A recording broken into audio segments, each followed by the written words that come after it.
Hello, magandang araw. Itong araw nga pala nato ay wala kaming magawa. Kaya naisipan na lang namin na magmeryenda ng tinapay at palaman ay itlog.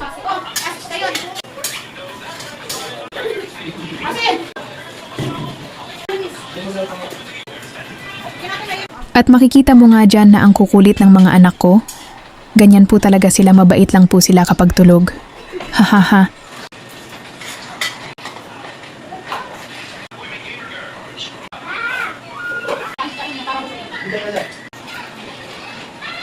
Pero sabi nga nila ganyan daw talaga kaya hayaan na lang.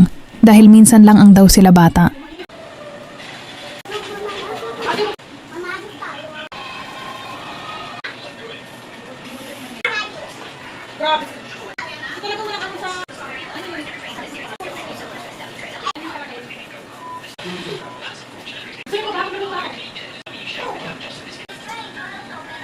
Tama nga naman dahil pag may mga sarili na silang pamilya, ay may kanya ka muna sila buhay at tayong mga magulang ay nag-iisa na lang.